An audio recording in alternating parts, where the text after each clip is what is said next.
उसमें शामिल हुई प्रॉपर तरीके से। और इनिशियली उस इन्वेस्टिगेशन को एसडीपीओ सदर ने कैरी आउट किया जब तक कि हमारा फिर से 16 को एक एसआईटी नहीं बन गया। नेक्स्ट पे जाएं। 16 को एक एसआईटी कंस्टिट्यूट किया जाता है आईजी सर के थ्रू इसके फ्री एंड फेयर इन्वेस्टिगेशन के लिए। वो ऑर्डर की कॉपी आपके रेफरेंस के लिए लाया हूं, आप प्लीज दिखाइए।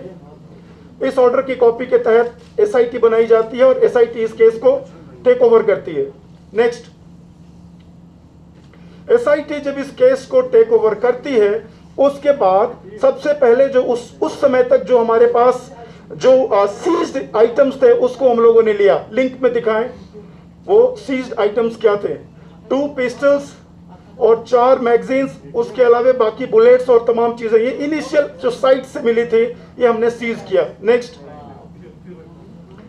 साइट की इंस्पेक्शन के लिए मैं खुद अपनी टीम के साथ गया। मैं आपको दिखाना चाहता हूं कुछ वीडियोस जो आपके साइट इंस्पेक्शन हुआ उसको सीन ऑफ क्राइम क्रिएट करने के लिए, सीन ऑफ ऑकरेंस क्रिएट करने के लिए। आप दिखाएं प्लीज, लिंक को दिखाया जाए।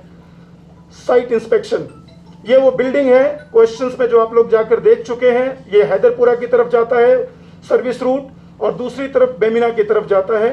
ये बीच में ये बिल्डिंग है। फर्स्ट फ्लोर पे 5 दुकानें हैं, ग्राउंड फ्लोर पे 5 दुकानें हैं। फर्स्ट फ्लोर पे जहां पे हमारी जो जानकारी थी कि फर्स्ट फ्लोर पे सिक्योरिटी फोर्सेस को जानकारी मिली थी कि एक एफटी और एक लोकल वहां पे लोकल टेररिस्ट उस बिल्डिंग में रहते हैं। ये हाईवे के बैंग ऑन हाईवे है ये बिल्डिंग। दूसरा वीडियो जहां पे बॉडी मिली, फॉरेन टेररिस्ट की बॉडी जिस लोकेशन पे मिली, ये लोकेशन में लाइन ग्राफ उसका बना रहा था। एग्जैक्ट जिसको मैंने अभी सर्किल में रखा है वो उसके सर के पास से जो बुलेट पास हुई थी, पीछे से उसकी एंट्री वुंड थी, वो वहां पे गिरी। अभी तक मैं हालांकि 2-3 दिन बाद गया लेकिन वहां पे ब्लड स्टेन क्लियर है। नेक्स्ट, ये इनसाइड की बिल्डिंग के हैं जहां पे एंट्री पॉइंट पे 2 बॉडीज मिले थे। आप प्लीज लिंक दिखाएं, आपको देखना जरूरी है कि बॉडी किस तरीके से वहां पे मिली हुई थी। ये 2 बॉडीज हैं। जो गेट के नजदीक बॉडी है वो है लोकल टेररिस्ट आमिर का, और जो सीढ़ियों के पास बॉडी दिख रहा है वो है बिल्डिंग ऑनर अल्ताफ भट्ट साहब का। नेक्स्ट, साइट इंस्पेक्शन के बाद नेक्स्ट वाली स्लाइड पे आप आ जाए। साइट इंस्पेक्शन के बाद उस पूरे बिल्डिंग का लेआउट प्लान बनाया गया। लेआउट प्लान दिखाएं। अगर आप ऐसे देखना चाहें, ये बिल्डिंग की गेट आप जो मेन बिल्डिंग देख रहे हैं, ग्रीन उसकी एंट्री गेट है और वो रेड से ह्यूमन बॉडी दिखाया जा रहा है। वो तकरीबन 82-83 फीट वहां से दूर, यानी कि जो एफटी था वो बिल्डिंग से 83 फीट तक उन्होंने कवर, वो उस समय फायरिंग करते हुए और वहां तक निकलने में कामयाब रहा जब सिक्योरिटी फोर्सेस ने उसको रिटेलिएट किया। नेक्स्ट, ये फर्स्ट जो एंट्री ग्राउंड फ्लोर पे ही जो अभी आपने 2 बॉडीज देखी थी, ये बॉडी जहां पे कर्सर है ये बॉडी अल्ताफ भट्ट की है और हमारे दूसरी बॉडी लोकल टेररिस्ट जो आमिर मागरे है उसकी बॉडी यहाँ पे दिख रही है। उसके बाद वो जीना है, उस जीने से सीढ़ी से ऊपर की तरफ फर्स्ट फ्लोर पे कोई भी जा सकता है बिल्डिंग में जिसको जाना है। नेक्स्ट, फर्स्ट फ्लोर का लेआउट आपके सामने है। फर्स्ट फ्लोर के लेआउट पे पहले आते ही जब सीढ़ियों से चढ़ने में 2 टॉयलेट आते हैं, टॉयलेट 1 टॉयलेट 2 दिखाया गया है। उससे सटा हुआ एक रूम है, यहाँ पे आईटी सॉल्यूशंस की एक दुकान है। उसके अलावा जो बगल का रूम है ये कमरा अल्ताफ भट्ट साहब का कमरा था जो उस पर बंद रखते थे, उसमें अपने कुछ हार्डवेयर की चीजें अपनी उसको लॉक रखते थे। उसके बाद का जो कमरा है ये कमरा, इस कमरे को उन्होंने डॉक्टर मुदस्सिर गुल को दिया हुआ था, लेकिन इस कमरे में कुछ अभी कंस्ट्रक्शन एक्टिविटी चल रही थी। उन्हीं के किसी पार्टनर ने अपना कोई नया बिजनेस शुरू किया हुआ था। उसके बाद के कमरे में जिसमें आप देख रहे हैं सोफे लगे हुए, वो डॉक्टर मुदस्सिर गुल का अपना चैम्बर था जहां पे बैठते थे, उनका ऑफिस था। और उसी चैम्बर में एक छोटा सा चैम्बर और था जिसमें आमिर रहता था। और इनिशियली जब हम लोगों को फुटेज वगैरह जहां पे मिला है उसमें ये बिल्डिंग, ये जो आमिर मागरे का कैमरा, आमिर मागरे का जो रूम है, इसी रूम में एफटी को हमने सीसीटीवी फुटेज में देखा। उसके बाद सबसे साइड में एक कैमरा है, ये कॉल सेंटर यहाँ पे पाया गया। फुटेज में क्लियर कॉल सेंटर दिखता है और इसमें 6 सेट जो केबिन्स बने हुए थे, जहां पे हम लोगों ने फिर आगे तफ्तीश उसके बाद शुरू की। नेक्स्ट, इसके बाद जब सीढ़ी से आप ऊपर जाते हैं तो एक एटीक है, एटीक में एक हॉल है, उसकी लंबाई चौड़ाई वगैरह हमने किया हुआ है, शॉर्ट में मैं बताऊं। उस एटीक के बीच में जो बॉडी दिख रही है वो डॉक्टर मुदस्सिर गुल की बॉडी वहां पे मिली, और उस एटीक के दोनों तरफ कुछ एक बड़ा कमरा बना हुआ था जिसमें बहुत सारे सामान, कपड़े और रहने का उसमें इंतजाम था। बाकी जो 3-4 चैम्बर्स थे उसमें कुछ पुराने सामान पड़े हुए थे, इवन एटीक में भी पुराने सामान पड़े हुए थे। नेक्स्ट, उसके बाद हमने जो लोकेशन से DVR, phone, SIMs, arms, ammunition सब एफएसएल, कोई न्यू दिल्ली, किसी को चंडीगढ़ और किसी को श्रीनगर भेजा गया उसके फर्दर एनालिसिस के लिए। और जब वहां से हमें आईओ कॉपी मिली, आपके सामने मैं शेयर कर रहा हूं। इस बीच थोड़ा सा देर जरूर लगा, मैं ये दिखाना चाहता हूं। ये दिल्ली से जो हमारे पास आईओ कॉपी रिटर्न की गई है उसके बेस पे मैं आपके सामने मुखातिब हूं, और इसको लेने में हमें वेट करना पड़ा, अदरवाइज अगर हमारे पास पहले आता मैं शायद आपसे पहले भी मुखातिब होता। नेक्स्ट, उसके बाद पोस्टमार्टम रिपोर्ट की कॉपी भी मैं आपके सामने इसमें लिंक पे मैंने रखा हुआ है, जो आपके लिए मैं दिखाऊंगा आगे। नेक्स्ट आ जाए। ये तमाम विटनेसेस और एविडेंसेस करने के बाद हम लोग कुछ अहम विटनेसेस को भी ढूंढ पाए जो उस पूरे वाकये के चश्मदीद गवाह थे।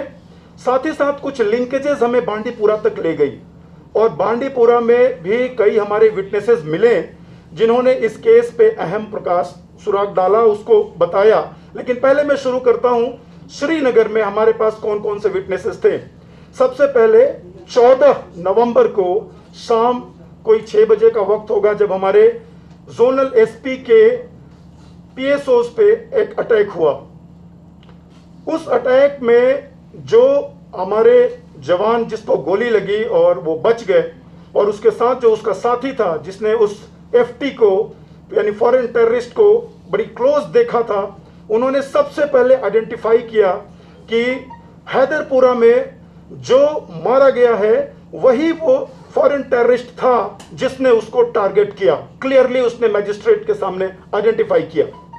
उसके बाद 3 ऐसे विटनेसेस जिसको हम लोग प्रोटेक्टेड विटनेस ए, प्रोटेक्टेड विटनेस बी और प्रोटेक्टेड विटनेस सी के तौर पे दिखा रहे हैं, वो तीनों उस बिल्डिंग से और उस लोकेलिटी से डॉक्टर मुदस्सिर गुल से काफ़ी उनकी वाबस्तगी बहुत ज़्यादा है, और उन्होंने इस बात की तस्लीम किया है और उसका उन्होंने बयान भी दिया है कि उस बिल्डिंग में वही सेम वो व्यक्ति क्या पिछले 1 महीनों से रहता था।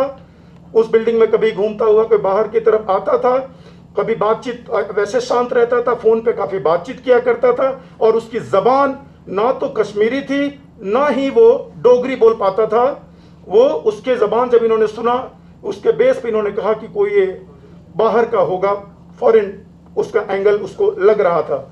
इन्होंने उस फॉरेन टेररिस्ट को कई बार डॉक्टर मुदस्सिर गुल की गाड़ी में भी देखा श्रीनगर में घूमते हुए, ये भी विटनेस हमारे पास है। उसके बाद इंडिपेंडेंट विटनेसेस जो उस समय ऑपरेशन के साइट पे अवेलेबल थे, उन्होंने इस बात की गवाही दी है कि पुलिस ने किसी तरह का कोई बदसलूकी हमारे साथ नहीं किया या कोई जोर जबरदस्ती नहीं की गई है। सबके ऑडियो वीडियो स्टेटमेंट्स हमारे पास दर्ज हैं। अभी हम बांडीपुरा लिंक पे चलेंगे। जब हमें आमिर मागरे का लिंक बांडीपुरा से मिला, फिर हम लोग बांडीपुरा की तरफ हमारी टीम गई जिसे मैं लीड कर रहा था। उसमें सबसे पहले जिसे हम लोग स्टेटमेंट ऑफ प्रोटेक्टेड विटनेस 1 लिख रहे हैं, ये आमिर का बहुत ही क्लोज, बहुत ही खास था। मैं नाम डिस्क्लोज नहीं कर पाऊंगा। इसने इस बात को तस्लीम किया कि 15 तारीख को ही सुबह कोई 10 सवा 10 बजे आमिर ने फोन पे एक फोटो भेजा था। वो फोटो में मैं आगे शेयर करूंगा। उस फोटो में आमिर अपने आप को एक पिस्टल के साथ रखे हुए है, और फोटो उसके फोन पे। इसने पूछा कि ये क्यों भेजे, बोला कि मुझे भेजना नहीं था, जस्ट तुम्हें दिखाने के लिए मैंने भेजा। और उसके बाद हालांकि उसका चेहरा स्टिकर से ढका हुआ है, लेकिन जो हमारा विटनेस है वो आमिर के इतना क्लोज है लंबे समय से, वो सीधे सीधे उसकी पहचान करता है कि ये आमिर ही है। विटनेस नंबर 2, जिसे प्रोटेक्टेड विटनेस नंबर 2 कहते हैं, इन्होंने इन्होंने इस बात की पहचान की है कि आमिर डॉक्टर मुदस्सिर गुल के यहाँ काम किया करता था। वो बताता तो रहता था कि मैं किसी डॉक्टर के यहाँ काम करता हूँ, मैं किसी डॉक्टर के यहाँ काम करता हूँ। साथ ही साथ उन्होंने ये बात कही कि इन पे आमिर प्रेशर डालता था कि बांडीपुरा में मुझे एक ऐसा घर दिलवाइए जो थोड़ा सेफ हो, सिक्योर हो। आमिर बांडीपुरा में एक घर भी ढूंढ रहा था जो सेफ हो और सिक्योर हो। विटनेस, प्रोटेक्टेड विटनेस नंबर 3, इन्होंने फॉरेन टेररिस्ट बिलाल भाई उर्फ सकलैन उर्फ छोटू उर्फ माज को आबिद और आज़ाद के साथ उसी घर में देखा था जिस घर में सितंबर 2021 में आबिद और आज़ाद मारे गए थे, और उन्होंने इसका बयान मजिस्ट्रेट के सामने भी देने की पेशकश की है, और ऐसे तो पहचानते भी हैं, तो हमारे पोटेंशियल विटनेस हैं। उसके बाद आमिर के ही दोस्तों से जिन्होंने वहाँ पे पढ़ाई की थी उनके साथ उनका स्टेटमेंट लिया गया। उन्होंने कहा कि आमिर का व्यवहार जब अपने इंस्टीट्यूट में इनडिसिप्लिन बॉय की तरह हमेशा रहा, वो कभी भी समय पर छुट्टी से घर नहीं लौटा, टाइम पे जो वाबस्तगी वो जामिया रहीमिया दारुल उल रहीमिया जो देवबंद का एक स्कूल है वहाँ पे पढ़ाई किया करता था, वो आलिमियत की डिग्री लेने गया था। वहाँ के उसके दोस्तों ने आमिर के व्यवहार में काफ़ी चेंज और वो थोड़ा सा केयरलेस जैसा लड़का होने की रिपोर्ट की। उनके टीचर से हमारी बात हुई, टीचर ने बताया कि हमेशा आमिर से उनकी लड़ाई होती रहती थी, झगड़ा। उनको कभी बोलते थे कि तुम उठो टाइम पे, नमाज से, कुछ ऐसी चीज़ें, उसको वो मानता नहीं था। इवन कि 2018 में एग्ज़ाम देने के बाद उसने डिग्री लेना भी नहीं समझा कि आके डिग्री ले, और बिना बताए इंस्टीट्यूट से 2018 से आमिर गायब था। टू ग्रेड खूब पीना शुरू कर दिया था और कुछ बहुत बड़ी बड़ी बातें करता था, गाड़ी खरीदना है तो घर बनाना है, इस तरह की बातें किया करता था। तो उनके सारे दस्तावेज जो वहाँ पे पड़े हुए थे वो SIT ने वहाँ से लिया। एक चीज़ और अहम यहाँ पे पता चली कि आमिर बांडीपुरा और श्रीनगर के बीच फ्रिक्वेंट आता जाता रहता था, जो उसके CDR से भी क्लियर होता है। साथ ही साथ ये भी बात पता चली कि आमिर गुरेज भी जाता था। गुरेज वो रूट है जहाँ से हमारी बहुत सारी वहाँ पे एंट्री जो इन्फिल्ट्रेशन हुआ करता है। आमिर सूमो के साथ अपनी एक टीम के साथ गुरेज 2 बार विजिट किया है। अभी तक तो SIT को ये जानकारी मिली है। नेक्स्ट, अब इसके बाद जो हम DVR की कुछ CCTV फुटेज जिन्होंने हमें FSL से रिटर्न होने के बाद मुझे मिला है और जो मैं थोड़ा बहुत आपके साथ शेयर कर सकता हूं, हालांकि फुटेज का कवरेज बहुत ज़्यादा, डाटा बहुत हाई है, फिर भी जो इंपॉर्टेंट है मैं आपके सामने रखना चाहता हूं। सबसे पहले ऑपरेशनल, ये सबसे पहले हम नीचे दिखाएंगे, पहले आप उससे पहले जाइए। 14 नवंबर को जब आमिर लौटता है, 14 नवंबर को जमाल हट्टा में अटैक करने के बाद वो टेररिस्ट जब हैदरपुरा की बिल्डिंग में लौटता है, पहले वो फुटेज आप दिखाइए। आप लोग देखना चाहेंगे इस वीडियो फुटेज में 2-3 बार इसको दिखाइएगा। आप नीचे देखेंगे जहां पे AC का वो कंप्रेसर दिख रहा है, वहां पे 2 लोग वहां से एंट्री करते दिखाई देंगे 6:36 पे। आप फिर से जाइए, 6:36 पे जमाल हट्टा पे अटैक होने के बाद, जमाल हट्टा अटैक के बाद जो उनकी एंट्री को दिखाइए। आप पीछे जाइए अरशद साहब। जमाल हट्टा पे अटैक के बाद जो उनकी एंट्री होती है बिल्डिंग में, यहां पे आप देखेंगे ये एक वाइट, उसके बगल में एक और आदमी चल रहा है, नीचे ये दोनों एंट्री होती है। नेक्स्ट वीडियो दिखाएं। उसके तुरंत बाद आप टाइमलाइन में आप देखेंगे ये आमिर है जो आगे आता है रूम में, उसका पिट्ठू बैग लेकर अंदर जाता है, और ये सारे वेरीफाइड हैं, एक एक चेहरे विटनेसेस ने वेरीफाई किया है। और अभी इस दरवाजे पे आपको दिखेगा उनकी, हमारी FT की एंट्री दिखेगी। ये आपकी एंट्री FT फॉरेन टेररिस्ट की एंट्री होती है। सेम ड्रेस जमाल हट्टा में भी इसी ड्रेस में इसको देखा गया था एक CCTV कैमरा के थ्रू।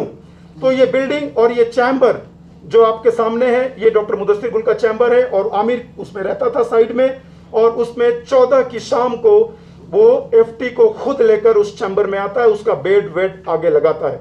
अब इसी रात को 11:30 बजे वाले फुटेज मैं आपको दिखाऊंगा। नेक्स्ट, इसी बिल्डिंग में रात को तकरीबन 11:30 बजे आप ये 23:11 DVR के मुताबिक 23:11 की टाइमिंग है। आप देखेंगे कि FT उठता है और कुछ देर के लिए वॉशरूम, मेरे ख्याल से वॉशरूम जा रहा है, लेकिन वॉशरूम से थोड़ी देर के लिए लौटेगा और कमर से कोई चीज निकाल कर रखता है। उसको 2-3 बार दिखाएं आप, आपको पता चलेगा कि कमर से कोई मेटालिक चीज देख ये।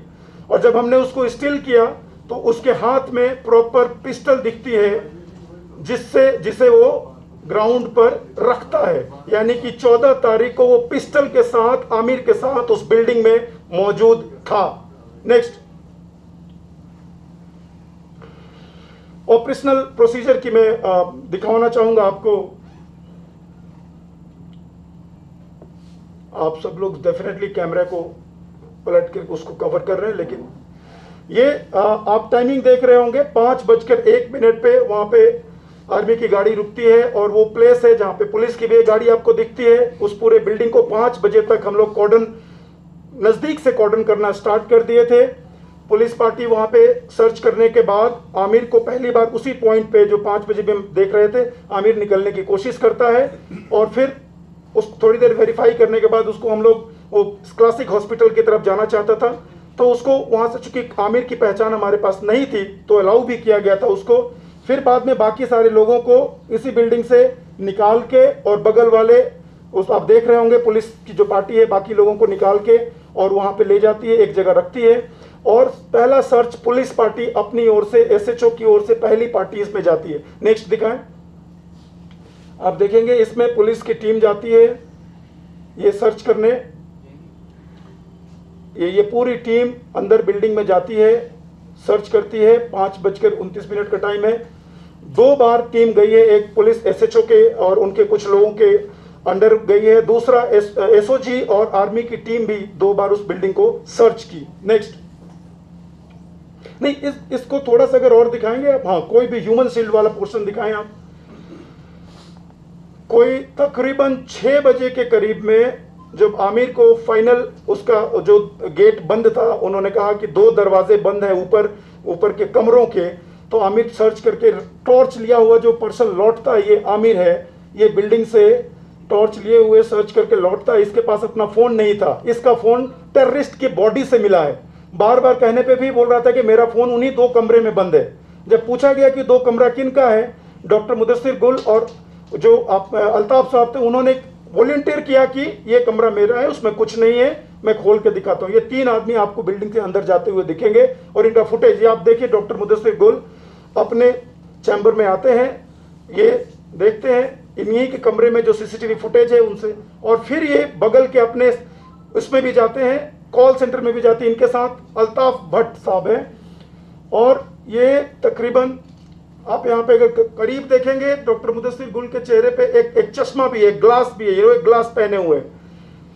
कोई 6:25 पे ये बिल्डिंग से बाहर निकल जाते हैं, वहां से दरवाजा बंद हो जाता है और वो लास्ट फुटेज है उसके 10 मिनट बाद ऑप्स हुआ है, जो कि आगे फिर उस पर प्रकाश डाला जाएगा।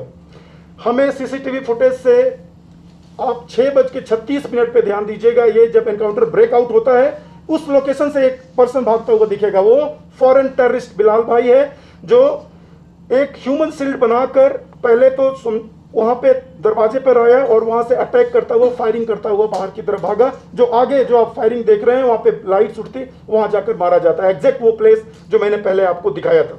नेक्स्ट, इसके अलावा हमें वहां उस बिल्डिंग के सर्च से दूसरे भी क्लू और बहुत सारे मटेरियल मिले हैं, मैं आगे शेयर करूंगा। Next, dog. बाद में जब ये पहला इंसिडेंट फायरिंग का हुआ, उसके कुछ देर बाद डॉक्टर मुदस्सिर गुल वापस नहीं आए। पूरे बिल्डिंग को सर्च किया गया डॉग माउंटेड कैमरा के थ्रू। कुछ विजुअल्स मैं आपको दिखाना चाहता हूं, जो डॉग माउंटेड कैमरा के थ्रू पूरे बिल्डिंग को सर्च किया गया। ये डॉग माउंटेड कैमरे से पहले हमने पूरी बिल्डिंग को सर्च किया और उसके बाद नेक्स्ट दिखाइए, मुदस्सिर गुल का की बॉडी एटीक में सबसे ऊपर, जहां पे फोर्सेस ने कोई एक फायर भी नहीं किया, ये उनकी बॉडी दिख रही है, जहां फोर्सेस ने एक फायर भी नहीं किया, गया भी नहीं, और हम लोग गए भी नहीं, उस लोकेशन पे इनकी बॉडी मिलती है और उनके इर्द गिर्द 9mm पिस्टल के खोखे मिलते हैं। ये वो लोकेशन है डॉग के कैमरे। उस पर टाइम भी आप देखेंगे, टाइम प्रिंट भी है, डॉग के कैमरे का भी टाइम प्रिंट है। नेक्स्ट, उसके बाद ये सारे लिंकेजेस मैंने आपके सामने रखना चाहूंगा। अनाउंसमेंट, अगर आप लोग इंटरेस्टेड हैं, मैंने अनाउंसमेंट उस लोकेशन पे किया गया जब वो दौर है जो 10 मिनट, यानी आपने 6:25 पे देखा लास्ट फुटेज, और उसके बाद 6:36 पे ये एनकाउंटर होता है। ये डीवीआर के टाइम के मुताबिक, ये हमारे टाइम से 13 मिनट आगे है। उस बीच में अनाउंसमेंट भी किया गया कि भाई क्या बात है, 10 मिनट लग गया, वो नीचे नहीं आ रहे। और उसके बाद हमारी सर्च पार्टी इंटर करने जैसे ही दरवाजे पे पहुंची है, उधर से फायर शुरू हुआ है। नेक्स्ट, रिकवरी ऑफ ड्रग्स एटीक से, ये आप देखें कोडीन सीधे क्लियर लिखा हुआ है, कोडीन, और इसके कोडीन की 8-10 बॉटल्स मिली है। रिपोर्ट ये है कि उस बिल्डिंग में कोडीन के बॉटल्स लाए जाते थे, और एफटीज जो भी कोई अंजाम वारदात को अंजाम देते हैं उससे पहले इन बोतल्स को कंज्यूम करते हैं। तो इस बिल्डिंग में जहां पे कोई क्लिनिक नहीं है, सिर्फ रियल एस्टेट का काम चल रहा है, वहां पे कोडीन की बोतल्स क्यों थी? वो पूरे एक बास्केट हमने 8-10 बोतल सीज किया है, ये आप वीडियो में देख रहे होंगे।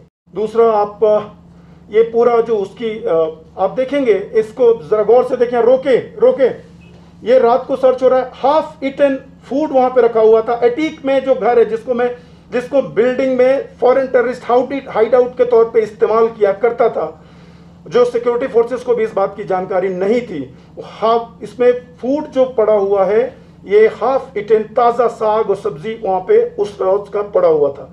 आप आगे जाएंगे, इसी टेबल पे वो ग्लासेस पड़ी हुई है जो मुदस्सिर गुल पहनकर बिल्डिंग की सर्च कर रहे थे। आगे आपको ग्लास भी, इसमें उनका चश्मा दिखेगा, जिसको वो जब सर्च करने के दौरान वो पहने हुए थे, और बॉडी के पास उनका चश्मा नहीं मिला, उनका चश्मा यहां पड़ा हुआ था। यानी कि वो नीचे से बिना किसी के बताए खुद रिस्क लेकर इस कमरे तक पहुंच गए थे। हाँ, इस टेबल पे ये आप लोग चश्मा देख रहे होंगे, इस टेबल पे उनका वही चश्मा जिसको पहन के वो सर्च कर रहे थे, वो यहां से मिला, उनकी बॉडी के पास से नहीं मिला। Next, footage of illegal call centres आप लोगों ने देखा भी होगा पहले, लेकिन मैं दोबारा दिखाना चाहता हूं। किसी भी डॉक्यूमेंट, किसी भी दस्तावेज, इनके सारे बिजनेस पार्टनर्स को पुलिस 2 बार राइटिंग में रिक्वेस्ट कर चुकी है। कोई भी दस्तावेज, जो लीगल दस्तावेज, परमिशन, किसी तरह का अभी तक कुछ भी हमें अवेलेबल नहीं करवाया गया है। और ये जो one hidden room at attic where suspicious material recovered, मुझे यहां से बर्फ के दस्ताने, बर्फ के जूते, और जैसा कि एक बार क्लेम भी हुआ आया है कि रामबन की कोई आमिर की सिस्टर है, वो बोलती कि मैं यहाँ रहती थी तो मेरा सामान पड़ा हुआ था, लेकिन कोई 2 आदमी का सामान, रहने का सामान पड़ा हुआ, और इतना सामान पड़ा हुआ, आप लोग देख ले, क्या इतना जितना सामान 4-4 सेट खाना बनाने वाला और तमाम चीजें, वो कोई 2 आदमी का तो हो नहीं सकता था। डेफिनेटली इसका मिसयूज हाइड आउट के तौर पे किया जा रहा था। एसआईटी को अभी तक ये इसका सुराग मिले हैं। नेक्स्ट, चारों ही बॉडी का पोस्टमार्टम रिपोर्ट आपके सामने है। हम लोग बॉडी ए से शुरू करेंगे, और डॉक्टर्स इस पे क्लियरली लिखता है कि चारों ही डेथ गोली लगने की वजह से, फायर इंजरी की वजह से, फायर आर्म इंजरी की वजह से हुई है। एसआईटी ने सब्सिडियरी क्वेश्चन डॉक्टर से पूछा कि क्या उनकी बॉडी पे फायर आर्म के अलावे ब्लंट इंजरी भी मिली है, और डॉक्टर ने अपने सब्सिडियरी जवाब में एसआईटी को क्लियर बताया है कि उनकी बॉडी पे लेसेरेशन जरूर है, जो कि गिरने से या गोलियों के कहीं साइड से निकल जाने से, लेकिन ब्लंट इंजरी या ब्लंट मार्क उनकी बॉडी पे नहीं मिला है। नेक्स्ट, चारों ही रिपोर्ट ऐसा ही, चारों बॉडी का रिपोर्ट है। नेक्स्ट स्लाइड पे है। इसके बाद 2 अहम एक्यूज्ड, जमाल हट्टा इंसिडेंट में 2 एक्यूज्ड गिरफ्तार की पुलिस। एक्यूज नंबर 1, एक्यूज नंबर 2, ये दोनों नाम डिस्क्लोज नहीं किए जा रहे हैं सिक्योरिटी की वजह से। इन्होंने तस्लीम किया है, इन्होंने कन्फेशनल स्टेटमेंट दिया है। सोशल मीडिया पे, टेलीग्राम के जरिए पाकिस्तानी लिंक से इनको गाइड किया गया, एक पाकिस्तानी टेररिस्ट को श्रीनगर में रहने की, और उनको श्रीनगर में जगह जगह घुमाने की, और उसको जो भी जरूरत का सामान हो उन्हें प्रोवाइड कराने की, और श्रीनगर में जिस लोकेशन पे ये जाना चाहे वहां पे छोड़ने की। और इन्होंने इस बात को भी तस्लीम किया है कि जमाल हट्टा में भी शाम को ये वही टेररिस्ट को लेकर, फॉरेन टेररिस्ट को लेकर गए थे और इन्होंने आइडेंटिफाई किया ये वही फॉरेन टेररिस्ट है जो हैदरपुरा एनकाउंटर में मारा गया था। हमने वो स्कूटी भी बरामद किया है जिस स्कूटी से वो जमाल हट्टा तक उसको लेकर गए थे या उसको रिसीव करते थे, घुमाते थे। ये रूट है। आप इस रूट का ओरिजिनेशन, आप ओरिजिनेशन पे जाएं। अरशद साहब इस ओरिजिनेशन पॉइंट पे जो कर्सर पॉइंट, ये वही पॉइंट है, एग्जैक्ट एनकाउंटर साइट के अपोजिट है ये पॉइंट। यानी कि टेररिस्ट को उन्होंने वहां पे रिसीव किया और अपनी स्कूटी से इस लोकेशन पे उन्होंने घुमाया और डिफरेंट रूट से, बाकी सारे रूट शेयर कर दिखाएं, डिफरेंट रूट्स जो उन्होंने पॉइंट टू पॉइंट जाकर मैजिस्ट्रेट के सामने तस्लीम किया, दिखाया। मैं इस लोकेशन से यहां पे लाया, यहां से यहां पे लाया, घंटा घर ले गया, उनको जैकेट खरीदवाया। तो तमाम रूट्स हमने फिर उसको क्लियर करके इन्वेस्टिगेशन के लिए सामने रखा है। नेक्स्ट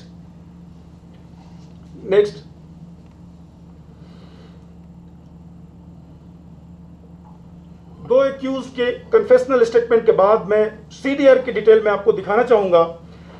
सबसे पहले तो पहला जो सीडीआर जो जमाल हट्टा में एफटी की बॉडी से एक डोंगल मिला था, उस डोंगल का लोकेशन जमाल हट्टा में आता है। आप लिंक पे जाएं, शॉर्ट में मैं आपको, आप देखेंगे वो इसकी पूरी, आप जमाल हट्टा लिखा भी हुआ है, जमाल हट्टा सफा कदल का इलाका 14 नवंबर, और लैटिट्यूड और लॉन्गिट्यूड भी हमारे सामने है। नेक्स्ट, ये सेम लोकेशन, दूसरे पॉइंट पे आए, वो सेम डिवाइस 14 की शाम को उसी हैदरपुरा एनकाउंटर वाले साइट में भी, घर में भी पाया गया है। उसके बाद ये नीचे जो पीले कलर से हाईलाइटेड हैं, ये उसी बिल्डिंग का लैट एंड लॉन्ग है, लैटिट्यूड लॉन्गिट्यूड है, यानी सेम डिवाइस जमाल हट्टा में वो फायरिंग साइट पे थी, उसके कुछ ही घंटे बाद, थोड़ी देर बाद उस बिल्डिंग में थी। नेक्स्ट, और वही डिवाइस इनकी बॉडी से मिला, फॉरेन टेररिस्ट की बॉडी से मिला, आमिर का फोन भी फॉरेन टेररिस्ट की बॉडी से मिला। इट प्रूव्स, ये अपने आप में ये जो प्रूव करता है, ये आप सब लोग समझ सकते हैं। Next, it shows the location of travelling route. Travelling route का भी लोकेशन हमारे पास है, सिक्योरिटी की वजह से मैं आपको अभी मैं वो शेयर पहले, जो हमारे जो दूसरे प्रोटेक्टेड विटनेसेस थे वो मैंने पहले शेयर कर दिया है। कुछ और रूट्स हैं जो मैं अदालत के साथ शेयर करूंगा। उसके बाद ये आमिर का एक लिंक मैं शेयर करना चाहता हूं, इसके सीडीआर का जो हमने एनालिसिस किया, लिंक पे जाएं आप। इनका, अगर ये डॉक्टर के यहाँ काम करता था तो ये इतने फ्रीक्वेंट विजिट, ये 18 को, ये 18, 19, 20, 15 आप देखेंगे इसका फ्रीक्वेंट विजिट आता है बांडीपुरा श्रीनगर, बांडीपुरा श्रीनगर, बीच में बारामूला भी जाता है। ये फ्रीक्वेंटली मूव कर रहा है। एक पर्सन जो केयर टेकर के तौर पे बिल्डिंग में काम कर रहा है, डॉक्टर मुदस्सिर गुल का बांडीपुरा से कोई काम ही नहीं है, वो 2008 से बांडीपुरा से भागा हुआ है, उसको इतनी बार बांडीपुरा जाने की नौबत जरूरत क्या थी। Next, it also prove the existence of FT. Aamir के साथ और मुदस्सिर गुल और एफटी का लोकेशन एक ही बिल्डिंग में एक साथ सीडीआर का क्लियर लोकेशन आता है। नेक्स्ट, अब मैं इसके बाद एक जो छोटा सा हमारी जो एसआईटी ने अभी तक तहकीकात के बाद जो एफटी की पहचान कर पाई और उसका जो ग्राफ हमारे सामने है, ये एफटी सकलेन भाई, छोटू भाई, बिलाल भाई, ये टेलीग्राम पे बिलाल 99 के तौर पे इसका चलता था, अपना जो आईडी था बिलाल 99 के तौर पे चलता था। और ये सकलेन भाई 2019 में हमारे यहाँ यानी कि बांडीपुरा गुरेज के रास्ते आज़ाद के साथ, आबिद के साथ ही इन्फिल्ट्रेट करता है। बाद में आज़ाद भी इसको ज्वाइन करता है और जब इसकी सितंबर 2021 में आबिद और आज़ाद की ऑपरेशन में वहाँ पे एक जब वो हलाक हो जाते हैं, उसके बाद से ये श्रीनगर की तरफ अपना बेस शिफ्ट करने की सोचता है। और हमारे विटनेसेस ने यह भी बताया कि पाक से उसके पास ये भी इंस्ट्रक्शन था कि जब हमारे वीवीआईपी की विजिट हो रही थी, उस विजिट को भी अनस्टेबल करने की साजिश के तहत इसको श्रीनगर भेजा गया था। और चूंकि इसका अपना आदमी आमिर श्रीनगर में एक अच्छे लोकेशन पे रहता था, उसने इसको यहां तक लाने में पूरी तरह फैसिलिटेट किया। नेक्स्ट, ये वो फोटो है जो आप किनारे देख रहे हैं। ये फोटोग्राफ अर्ली मॉर्निंग 15 तारीख को पिस्टल के साथ ये आमिर ने अपने बहुत ही क्लोज किसी को शेयर किया है, जिसने इसकी पहचान भी की है और आमिर के अकाउंट से आया है, ये भी हमारे टेक्निकल डिटेल से सामने आ जाता है। आमिर 2018 से गायब रहा, बीच में अभी सहारनपुर की तरफ भी जाने की, देवबंद की एक बहुत बड़ी वहां पे शाखा है, वहां भी जाने की इसने बात की थी और बात आ रही है। साथ ही साथ गुरेज जाने की बात आ रही है और पैसे जगह जगह देना लेने का भी कई सारे डिटेल हैं जो स्टिल अभी ज़ेरे तहकीकात है। नेक्स्ट चीजें जो हमारी अभी इन्वेस्टिगेशन के अंडर में है, जो भी आगे करना है, अभी ballistic forensic science report Chandigarh से हम लोग अवेटेड हैं, अभी आएगा। कुछ और फोन्स जो हमने बांडीपुरा से सीज किया है वो एफएसएल के लिए गया हुआ है, उसकी रिपोर्ट्स आनी है। बैंक्स डिटेल्स सारी रिपोर्ट अभी आनी है और उसके अलावे चंद कुछ और अहम हमारे पास सुराग है, विटनेसेस है, जिनका स्टेटमेंट हमारे सामने और इकबालिया बयान भी आने वाला है। Next, that is all from my side. The house is open for your questions one by one. I just want to ask you about